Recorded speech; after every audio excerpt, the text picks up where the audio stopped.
Today I'm talking a little bit about part of a new project I'm working on, which is about the cultural politics of Mexican cinema in the last half of the 20th century. And this work I'm doing is based on an archive, a distribution archive of Calderon Productions, and you'll get a sense of what they were about. And I'm focusing on their distribution and reception exhibition, both in Mexico and internationally. The 1950s and 60s were a pivotal stage in the history of Mexican cinema, during which production was both influenced and constrained by a series of international and domestic conditions that would continue to shape and fragment the conception of Mexican cinema.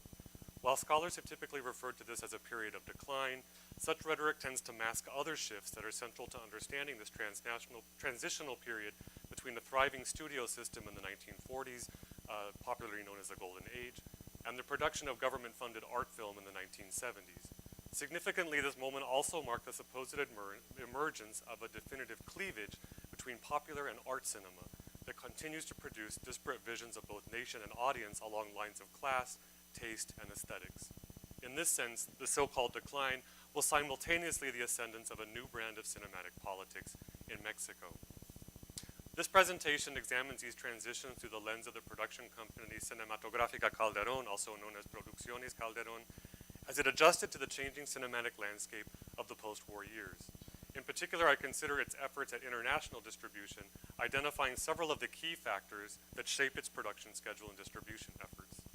In its attempts to navigate the international market, primarily the United States, Spain, and Latin America, Cinematográfica Calderón strove to negotiate between exploitation genres, the international art house circuit, and censorship regulations in multiple countries. Although Cinematográfica Calderón represents a specific case and long trafficked in the unstable boundary between art and exploitation, its history provides a glimpse into changing conditions of the motion picture industry in Mexico, conditions that greatly shaped new directions in Mexican cinema, just as they potentially gestured towards different understanding of Mexico and its international image. In many ways, scholars have seen the Mexican Golden Age cinema of the preceding decades of the 1940s and 30s and 40s, whether in terms of cinematic production or the critical discourse surrounding it, as projecting to an internal audience a sense of post-revolutionary nationalism that coincided with official nation-building projects, and to an external audience as a way of altering the perception of Mexico on a global stage. This arrangement fractured and underwent significant transformation by the 1950s. As many scholars have noticed, this decade witnessed a cynicism towards official discourses of nationalism and its symbols, whether cinematic, artistic, literary, or discursive. At the same time, a concerted push towards modernization gestured towards a decidedly cosmopolitan modernity that, as some have argued, began to shape new notions of Mexican identity. In terms of cinema, Ignacio Sanchez Prado has convincingly argued that theater listings in 1950s Mexico City is evidence of this shift. US and European films appeared alongside Mexican films that bore clear traces of these influences. Films that required a certain degree, for instance, of familiarity with European literature and cinema on the part of audiences.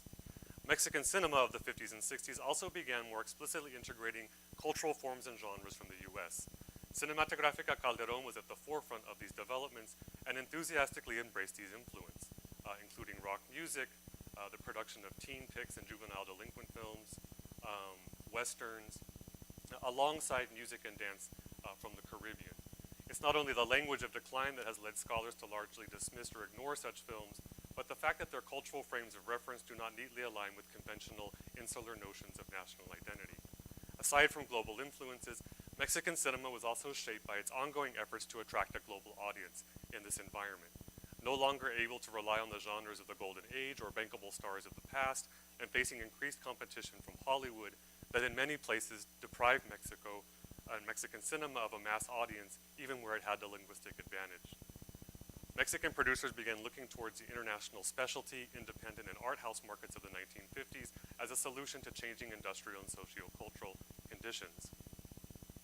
To examine these dynamics, I looked briefly at two very different case studies of production and distribution by the Calderóns during this period. The first, La Fuerza del Deseo, inaugurated the proliferation of female nudity in Mexican cinema, albeit under the guise of tasteful artistry. And in case you don't get the point, there's an artist in the corner reminding you that this is artistically rendered. And this is one of a cycle of films, all of which were kind of publicized in a very similar way. While a financial success in many regards, the film and its successors, all of which justified nudity through the presentation of a nearly immobile artist's model, were alternately received as premature, controversial, or outdated in an international market in which censorship strictures were undergoing transformation at an uneven pace. Next, I talk about Santa Claus, which was perhaps Calderón's most ambitious and expensive effort to crack the international market through the somewhat unlikely vehicle of a children's film with pretensions of prestige. In the production and distribution for both films, we witness a Mexican cinema that is struggling to repurpose and reimagine itself on new terms for both a domestic and international audience. In the case of La Fuerza del Deseo, Calderón Productions tried to navigate this new terrain by crafting a canny balance between established generic conventions, artistic distinction, and exploitation. These attempts to retain a broad audience, or probably better said, simultaneously attract multiple specialty audiences, hinged in particular on the presentation of nudity within the context of a conventional melodrama. The film itself focuses on a love triangle between an artist, his student, and a model, portrayed by Ana Luisa Pelufo. Posing for the artist, Pelufo became the first woman to appear nude in a major Mexican film. As multiple critics have noticed, such nudity in Mexican cinema at this point passed through national censorship on the grounds that it was aesthetic and static, and could consequently be defended as artistically motivated and executed without being overly sexual or lewd. In keeping with the gendered morality of Mexican melodrama, Pelufo's character dies at the conclusion of the film, implicitly punished for her multiple betrayals and for her violation of moral codes, and censorship would also have ensured that this happened within the film. In other words, the potentially transgressive nature of a woman daring to pose nude was contained both by generic conventions and a rhetoric of artistic respectability. Her motionless poses subjecting her to gazes both on screen and off. This formula, although short-lived, proved remarkably successful in the mid-1950s in Mexico. Until Mexico, the Mexican government once again banned nudity in cinema.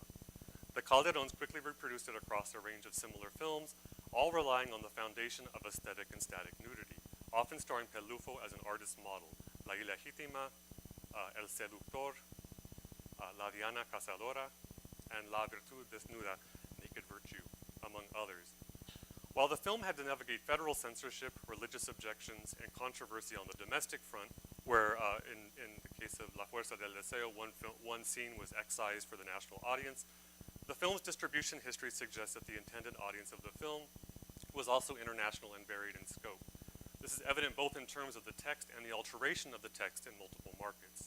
To begin with, Cinematográfica Calderón had already begun attempts to find box office success in a quickly changing international market, constrained by renewed competition from Hollywood. One of its most notable attempts was the 1954 film Sombra Verde, starring Hollywood heartthrob Ricardo Montalban. This film was produced with the explicit intention of breaking into the U.S. English language market, and was originally going to be produced in 2 languages, with an alternate happy ending for U.S. audiences. Facing its own censorship controversies over partial nudity and sexual overtones, the film was also over budget, plagued by production delay and legal disputes, and ultimately proved a financial disappointment. With La Fuerza del Deseo and its imitators, the Calderóns now aspired to imitate the success of European filmmakers who had managed to find a niche in art film markets and independent theaters by representing female nudity in the guise of an art film or as sophisticated adult material. Indeed, Pelufo was often described in publicity as the Mexican Brigitte Bardot or Silvana Pampanini. If the Calderóns were working to tap into the international currents, and in particular, worldwide challenges to censorship standards, the film itself and others like it were subjected to the uneven deterioration of these standards and their application over time. What this meant in practical terms was that the text, rather than representing some stable balance or negotiation, became malleable in the process, ultimately triangulated between a conventional melodrama, art house fare, and nudie film depending on the country and context. The variability of the text and its discursive framing can perhaps be best gauged by the vexed history of distribution in the United States at a moment when censorship regulations were being actively challenged and dismantled. In the span of 5 years, the generic and discursive framing in the film of the film in the U.S. underwent substantial transformation as a result. While distribution rights for the film were first secured in 1955, initial efforts at U.S. English language distribution were a failure.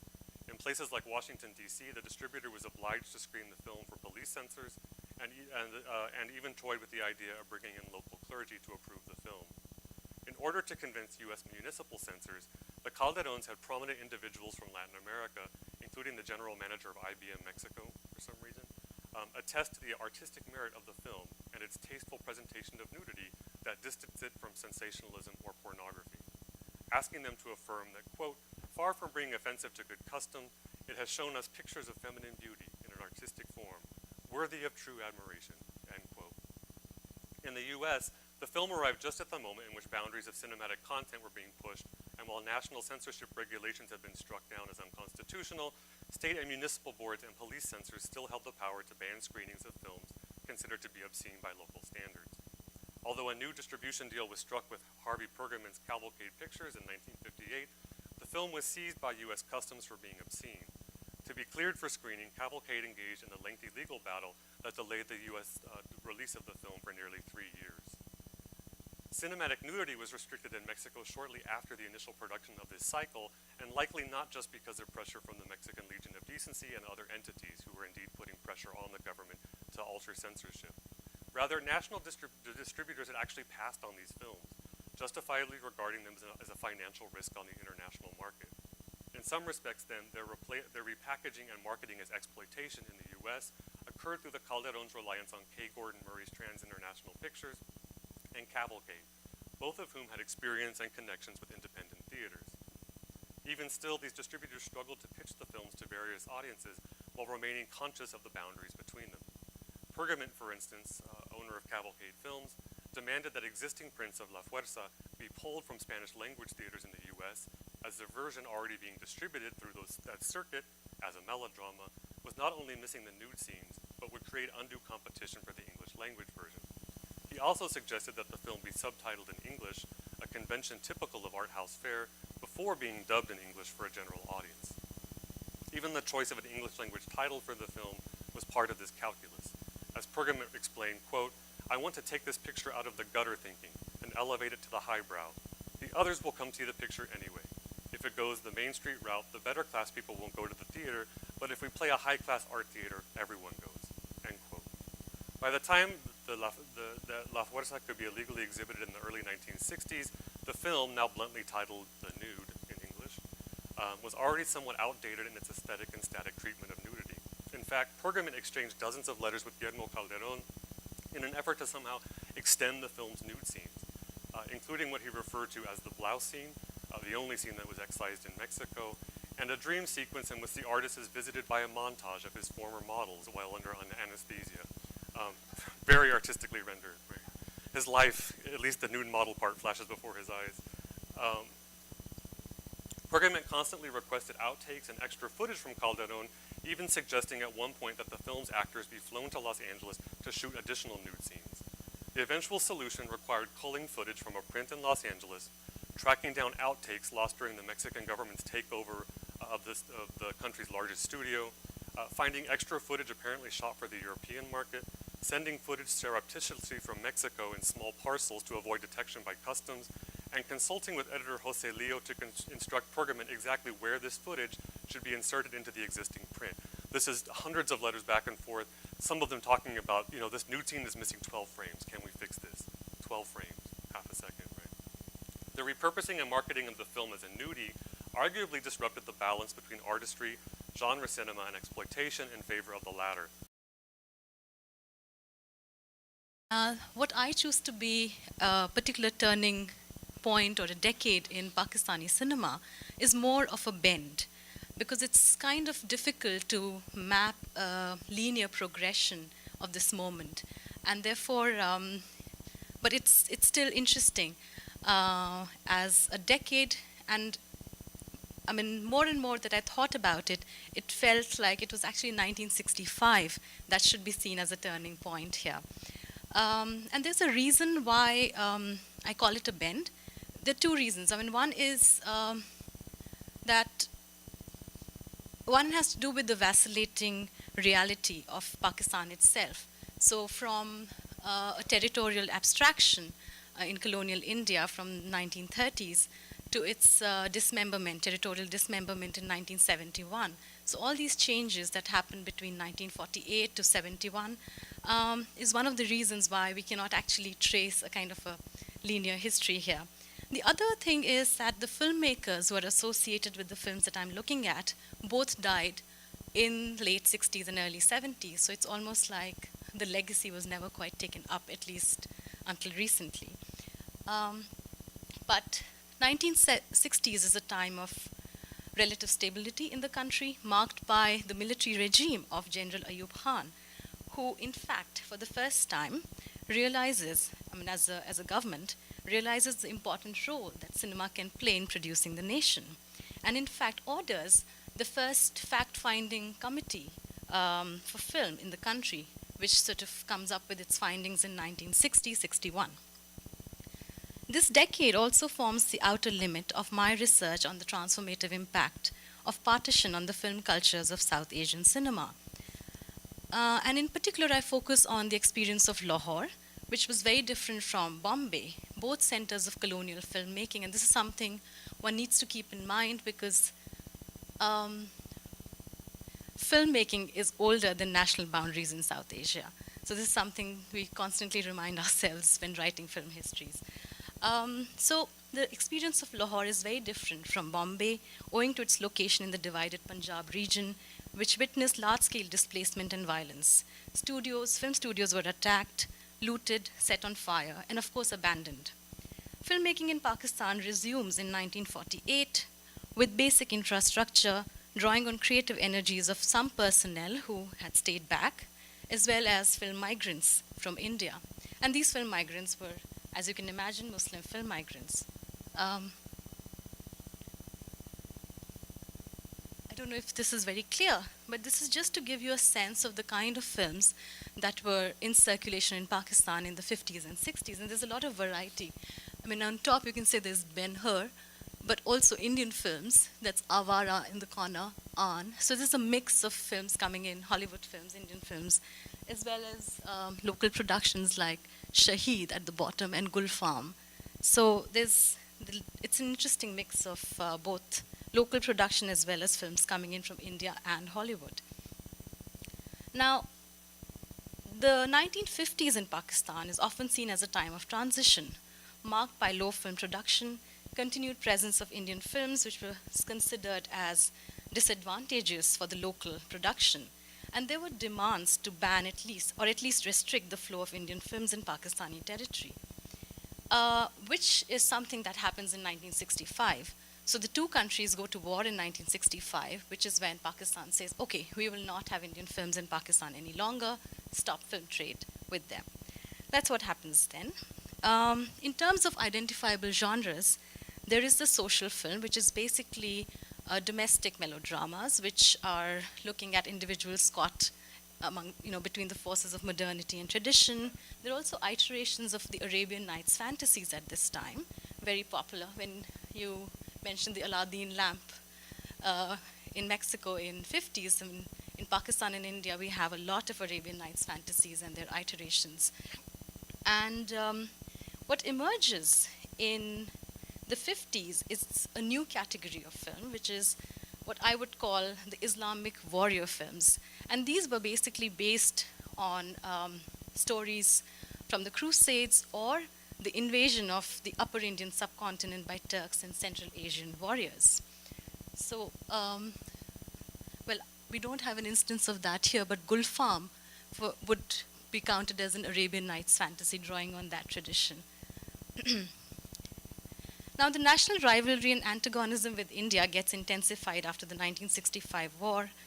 And after the complete embargo, what one can detect in the diagnostic commentaries on Pakistani cinema is that the national territory, East and West Pakistan, is not enough to make cinema production an economically viable enterprise. This launches a search for markets abroad and invites extended deliberation on the possible territories where Pakistani films can be exported. It is here that a pan-Islamic geography becomes the aspirational space for film circulation and exhibition. And I'm quoting the Film Committee report here, which says, "We feel that with proper exploitation, it would be possible to realize at least the same amount, as in Pakistan, from East Africa and certain sections of the Middle East." I say aspirational because there's very little record of how many films were exported annually and to which countries and how popular they were. The archival challenge of writing a film history for Pakistan is considerable. There is no centralized repository or a national film archive like in India or Bangladesh, which, despite their opacities, omissions, and absences, do offer some sort of a refuge for film historians working through colonial and post-colonial film histories. What Pakistan offers are a set of globally dispersed archival formations and fragments appearing at institutional repositories, such as in US, the British Film Institute, the British Library, as well as local collectors in Karachi and Lahore. So this is my archive, and I trawl this for insights into film circulation and processes. Now, what one can affirm is the existence of an informal export economy, right? So there are these classifieds, for instance, in the film magazines. This particular one was advertised by Haji Allah Rakha Sultan Ali, who promised honest service above everything. So it's somebody who's completed the Hajj, and it turns out that he's turned his religious capital into something else here. Film was yet to be formally recognized as an industrial sector and did not receive any government aid at this time, or even later on. And therefore, it fell on the privately constituted Association of Pakistani Producers to take concrete steps in these directions after the 1965 war. In December 1965, the Eastern Film magazine, which was published from Karachi, carried the news of a new film deal signed with Indonesia. According to the agreement, 25 Pakistani films were to be exported to Indonesia, with each film reportedly sold for $3,000. There was also a provision for a co-production based on, and I quote, Pakistani-Indonesian Brotherhood, which, according to the report, made the people of Indonesia set on fire all prints of Indian films that were running in Indonesia. So the competition with Indian films is constantly part of this narrative for expansion. Soon after this, a deal was made with Afghanistan for the export of 96 Pakistani films. And one can appreciate what it means in terms of numbers for the production, because at this time, Pakistan was producing close to 35 to 40 films every year. So 96 is quite a number given the production.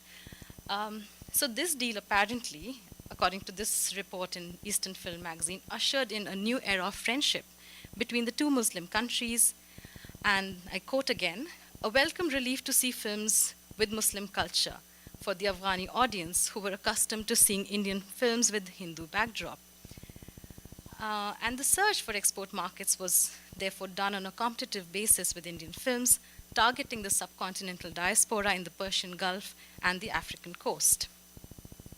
And what we also see is that, taking their cue from the film magazines, the readers also start suggesting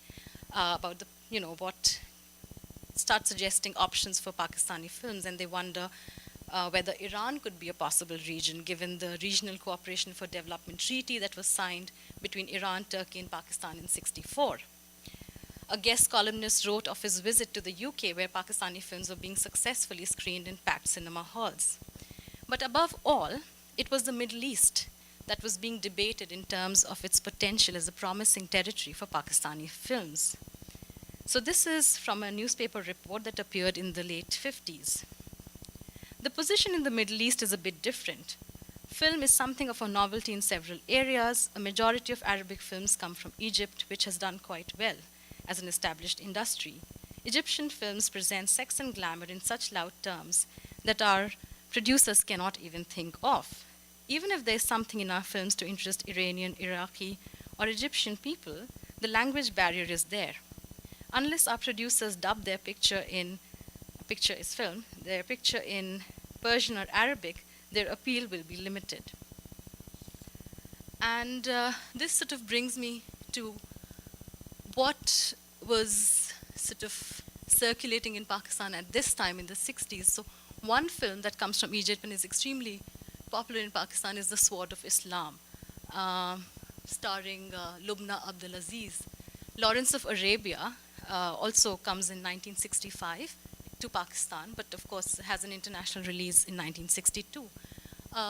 Is advertised by Kodak Film, and the Kodak film is talking to filmmakers saying Lawrence of Arabia was shot using Eastman color, you should also use it. So that's, and at the same time, this is a really bad image, but Leila Khalid, the Palestinian fighter, terrorist, whatever you would want to call her, she also becomes a kind of an icon in Pakistan in the late 60s. Her photograph is constantly being splashed in Pakistan Times. So it's just these three, I mean, I'm just giving an instance of these three texts and icons which I'm going to link to the films that we're going to look at. Now, so while the iterations of the Arabian Nights fantasy had already made a deterritorialized and temporally uncertain Orient the site of narrative action in the 1950s in Pakistan, the politically charged film of the 1960s focused on key historical developments. And this is the team, really. So one of the key filmmakers is Khalil Qaisar, and you can see the various ways in which he's photographed, in this kind of clenched fist, almost this sort of prototype of a revolutionary filmmaker. The second is the script writer, who later on also becomes a director, Riaz Shahid. And finally, Faiz Ahmad Faiz, the much celebrated poet of the Indian subcontinent, who in '64 returns to Pakistan, and at this time is writing film lyrics for these films. So these are the men behind these films. And so these films of the 1960s focused on key historical developments and anti-imperialist sort of, they had an anti-imperialist impulse and were focusing on neo-colonial formations. And through this body of related works, they created a geography of pan-Islamic resistance that extended from the nodal points of Saudi Arabia, Palestine, Northwest Frontier Province, and Kashmir.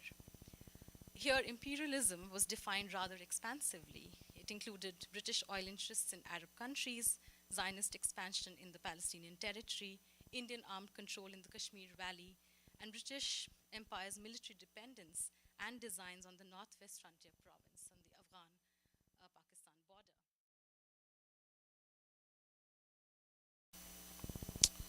So first off, I want to echo my appreciation to the organizers. This has been extremely rich with examples and history and generative exchanges, so I'm very excited and thankful to be here. So I just want to show my gratitude. Let me switch to this. Let's see.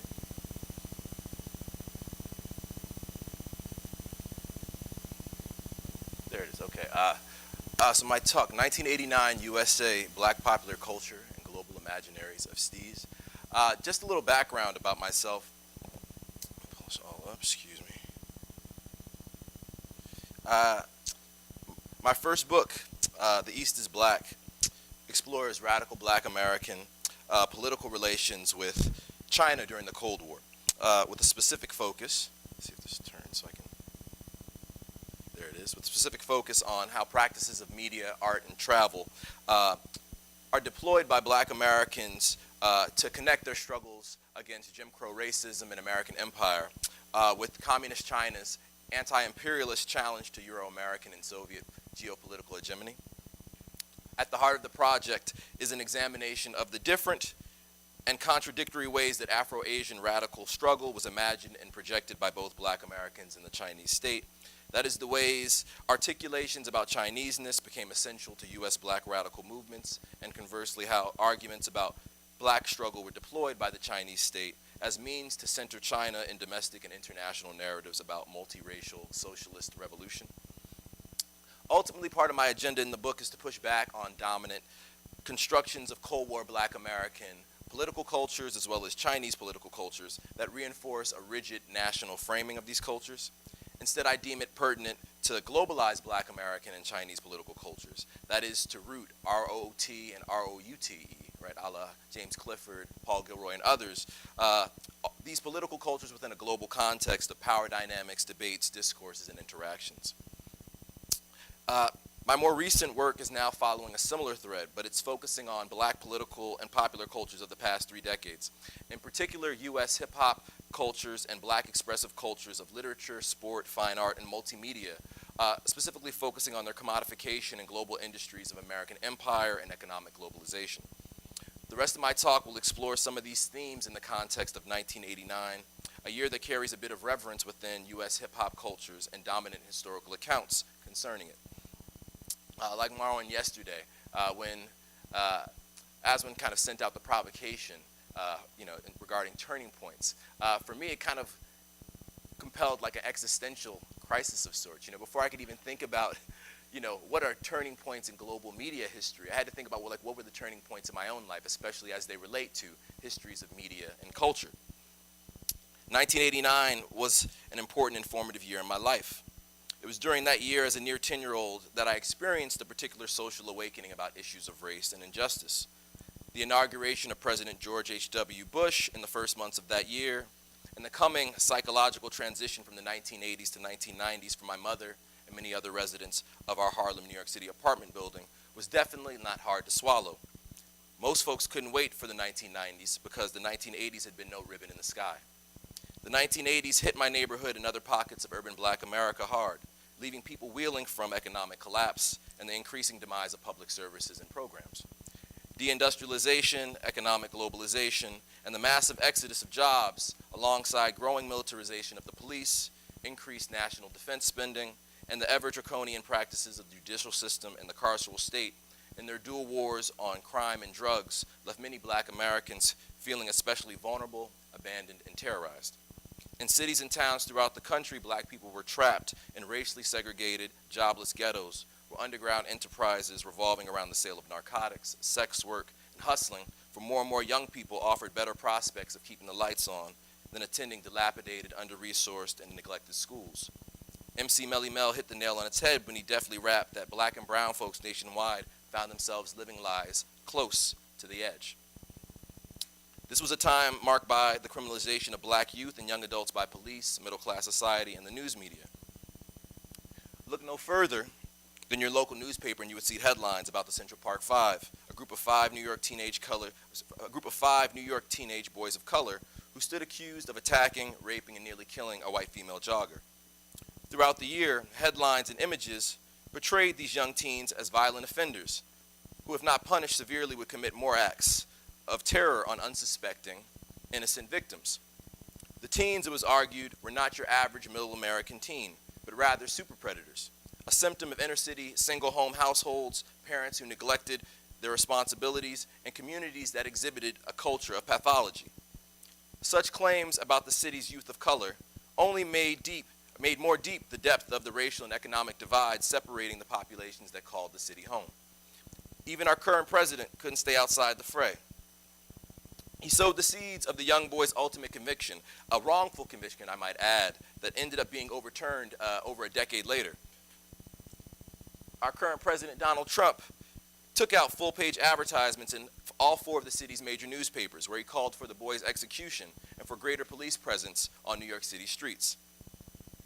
In these same newspapers, you could also find similar headlines regarding hip-hop culture, the culture of creativity, expression, and commerce that emerged first among Caribbean, Latino, and black American teenagers and young adults from the South Bronx during the early 1970s. In news media of the late 1980s, rap music and its fans were frequently lambasted as violent, nihilistic, amoral, and antithetical to American middle-class values. Ironically,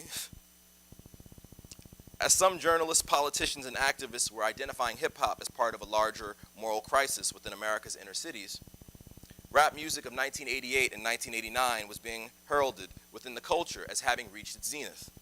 As I intimated earlier, 1989 is a period revered among many fans, enthusiasts, music critics, and historians. 1989, and more specifically the period from 1988 to 1993, is often identified as part of the golden era or age of hip-hop, respected for its innovation, eclecticism, and diversity of sounds and styles. For many listeners, part of what made the music and culture of this period so unique was that individual artist sounds, performance, and character was dictated more by region, community, and the distinct and original attributes of the artist than by a marketing strategy or what was trending in music and media. It was the appearance of this unrelenting willingness to both stand out and showcase the uniqueness of an individual's talents and abilities that the hip-hop community came to identify as steez. Now, I might ask first, has anyone actually heard of this term before, of steez? Yeah? So what does steez mean? You know my steez. What is it? Well, I know your steez, but does everyone else know his steez? What does you know my steez mean? My skills, right? So steez is a concept and framework that anchors my talk today, and I'll give a little bit more definition and background about steez. The word steez, also referred to as stilo, is an analog and counterpart to style that originates in mid-1990s hip-hop. It is a term that denotes an individual's ability to communicate with ease a distinctive attitude, skill, way of doing things, and an original sense of self and identity. Steez and stilo are a play on the word style and a remaking of it, yet with steez, it's not simply style, meaning original technique and manner of doing something and approaching a situation that is emphasized. I actually put up here, I thought it was an interesting kind of conversation online in terms of debate about like what does steez mean, right? One can ascertain the difference between style and steez by revisiting one of the first popular contexts where the term was used. A stanza by MC Method Man in the 1995 song Shadowboxing, and actually they have the line up here where Method Man says, rap insomniac, fiend, catch a brother snoozing, slip a cardiac, arrest me, exorcist hip hop possess me, crutch a brother like a Nestle, you know my steez, right? So that's the line. As Method Man explains, steez describes the sharpness of his lyrical skill, his wit, and moreover, the distinctive manner through which the spirit of hip-hop, black expression, and black aesthetics takes hold of him and is channeled through his being. Steez, aka style with ease, and stilo, the idea of someone's steez being as hard as steel, where it's likened to being a linguistic, kinesic, corporeal, and sonic equivalent of a gun or weapon, thus represent the ways both the collective spirit and individual voice are manifested via style and everyday expression. Steez, scholar H. Sami Aleem explains, is centered in one's ability to articulate through different registers of expression like speech, dress, movement, rhyme, a heightened and distinctive sense and use of originality, creativity, and versatility. A dope MC, Aleem asserts, can style shift. That is, he can put to use and flip a catalog of multiple styles while still being grounded and verbose in their articulation of an aesthetic that is, quote, highly stylized, where you can't just be like everyone else. You gotta add your own flavor, end quote. I argue that steez offers a generative metaphor for a particular complex of black critical and popular consciousness and a corresponding set of strategies regarding style, urbanism, and urbanity that emerged out of the context of the late 1980s urban black life and which extends into our current day. In addition, I reconfigure steez, add the dollar sign, right, to account for additional factors which include gender, capital, commerce, desire, and fetishization. So one of the things I would like to do is actually like showcase the kind of performance of steez, but before I do so, I thought it important to kind of set up the scene. The scene opens with a trumpet solo, a muted horn playing Lift Every Voice and Sing, James Weldon Johnson's poem-turned-song that was eventually adopted as the Black American National Anthem. And then she appears. A Boricua empress, the original Fly Girl, donned in blood-red dress, her backdrop a soundstage set up to resemble a New York City brownstone. The Fly Girl silhouette morphs into different bodily positions and poses, which leap from mark to mark, each pose traversing different spaces on the screen, and moreover, different periods of history and geographical context. Each movement is a choreographed part of the whole. The dancers' poses shift erratically, from the muscular stance of weightlifters and Greek gods to a sprinter at the starting blocks of the 1936 Olympics in Berlin, to an orator's pose, utilized in ancient Roman sculpture, neoclassical painting, and socialist realist images to signify power and the commanding presence of a military leader, to the composite pose featured in ancient Egyptian artwork, the body contorted, the torso facing forward. And lastly, to the arms cross pose, if I can do it correctly with holding this, I gotta do it and represent, made famous, right, by b-boys, b-girls, poppers, lockers, graph artists, MCs, and DJs worldwide. As the dancer shifts through these different poses, we hear the scratching of grooves on a record, noises that sound like voices of a massive body of people, or a metro train's arrival in a terminal, or the vibrations of the wind as it barrels against an unstable structure. It's the sonic equivalent of a riot and a rebellion. It signifies both appearance and departure. These fragments and shifts of poses and sounds capture the body in motion, yet simultaneously liberate the body through motion. It's like the camera is incapable of holding each pose too long in its frame. like the scene is trying to help us travel from the isolated horn wail to the moaning of a larger collective.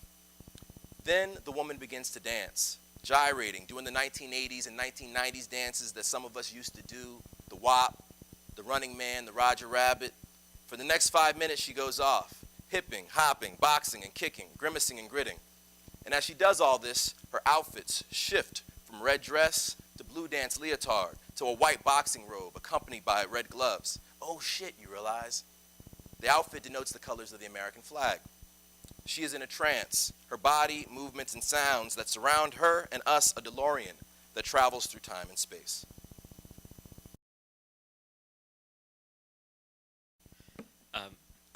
Question for Taj, but also for all of you. This is coming up in a number of tweets too, and I'll just articulate it for everybody else. Given Lisa's question yesterday about what kinds of new vocabularies can we come up with, I was struck, and I'm sure a number of us here were struck, by STEEZ as an interesting conceptual tool to figure out these movements across time and space. And I was also struck, so question for you is, can you just walk us through the process as you started thinking about this presentation? How you got there, what the concept, how you latched onto this particular concept, and how it allows you to enter this terrain of media, globalization, those discourses. And then just for all of you in general, what struck me was how you mobilized so many different kinds of texts, especially publicity materials, posters, that sort of thing. This was evident in your talk as well, Taj.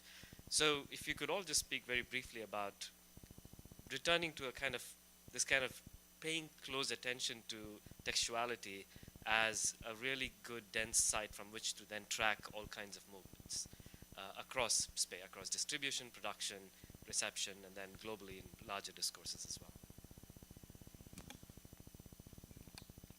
How I came to STEEZ. So STEEZ is one of those terms that I used throughout my teen years.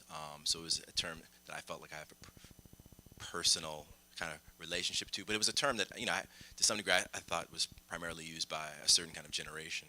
And in any case, I, for a while, have been basically beginning the process of working on a project that's looking at Black expressive culture and globalization and commodification, just trying to make sense of how over the last 30 years we've seen a circulation of images, representations of urban Black men from the U.S. and other spaces at a scale probably that we haven't seen at other kind of point of history. Where you travel to a variety of other countries and the main kind of associations with American Blackness is either through the NBA or hip hop or through news media's kind of narratives. And so trying to make sense of the relationship between both the kind of certain kind of celebrations of Black culture, but also like serious kinds of fetishization of it and kind of like the commodity effect of it. In any case, I became aware maybe about, I didn't talk about this today, 5 years ago, of a 19-year-old musician, rapper from Brooklyn who went by the name of Capital STEEZ, and who is part of this kind of collective of young artists who really look to that kind of golden era as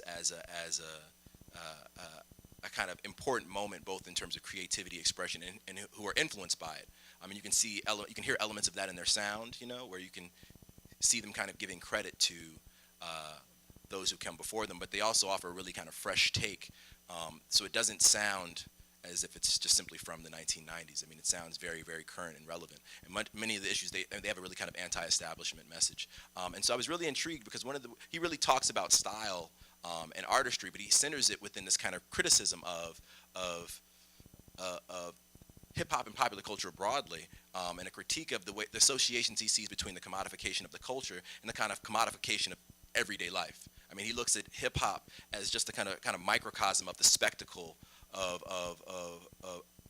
society, and really feels like, kind of building off these notions of a spectacle society, that hip hop is a reflection of that. And so he used his music as a way of interrogating that. And so once I saw this kind of connection between, myself as a 19-year-old and 19-year-olds of today, where music becomes a mode both of expression but also ways of them interrogating kind of the power of capital and the power of our relationships to images not even of our own making, I said, oh, okay, let me think more deeply about the ways that this notion of STEEZ continues and becomes useful, but also, as I said earlier, kind of centering notions of desire and really explicitly masculinity within it, because I think one of the things I didn't talk about in my talk is even the various ways these articulations from the 90s were buttressed in ideas about, I mean, even the notion of stilo was buttressed to these certain kinds of associations of hard masculinity as a kind of survival mechanism. And I'm interested also in the kind of dangers in that. Yeah, I think in my case it's because the historical method is so central to what I do, and it's what is dictated by Apache Archive. So because there's an absence of records, then what one is left with are these. Then you sort of trawl these publicity booklets, the advertisements, to sort of construct this geography, which might have existed, which most certainly existed, but there's little trace of it. So. I think in my case, I'm trying to find a way to think through how to integrate things like reception and industry information and text in a way that, and I've begun to think of the text as kind of bearing these traces of the audience or the assumptions about the audience, and that looking at these can be very telling. And I think and kind of reinforced by the fact that in these distribution records, they're talking about the text a lot, and even the La Fuerza del Deseo, their entire relationship to that film is based on some very intense textual analysis on their part as distributors of who's watching, how long is each nude scene. It was just very meticulous in a way that realized I have to pay attention to this text too. But I think that would be the case for other things, and like even the Aztec Mummy series, and seeing those records and then thinking about the text in a different. I've written about that film in 2 different essays, and now I think about it in a completely different way. Those essays aren't wrong, by the way; they're brilliant. But but just thinking, like, shifting that focus to, like, well, then this is how this text came together, right? And there are different ways of thinking about those results.